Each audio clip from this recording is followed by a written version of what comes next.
Master মশাই, বল্টুকে একটু ভালো করে পড়ান। স্কুল খুললেই পরীক্ষা।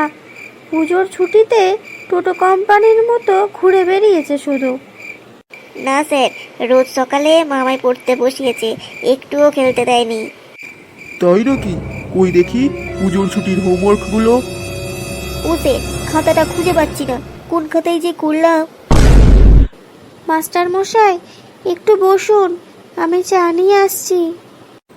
বল্টু, নিউটনের সূত্রটা বলো তো। স্যার, একটু একটু মনে আছে। যা মনে আছে তাই বলো। স্যার, শুধু লাস্ট লাইনটাই মনে আছে। ইহাকে নিউটনের সূত্র বলে। ইয়ার কি হচ্ছে? বেয়াদব ছেলে কোথাকার। স্যার, আপনি ভূগোল থেকে ধরুন, সব পারবো। আচ্ছা বলো তো, ভূমিকম্প কেন হয়? স্যার, বাবা মার মতের অমিল হলেই ভূমিকম্প হয়। যেমন স্যার, আমাদের বাড়িতে রোজ ভূমিকম্প হয় রাতে। তোকে কেউ পাশ করাতে পারবে না রে পল্টু, ডাহা ফেল করবি। স্যার, ফেল করলেই তো ভালো। বাবা বলেছে ফেল করলে পটলার গ্যারেজে কাজে ঢুকিয়ে দেবে। আর স্যার, পটলার গ্যারেজে চম্পা রোজ সাইকেল রাখতে আসে, প্রেমটা জমে যাবে স্যার।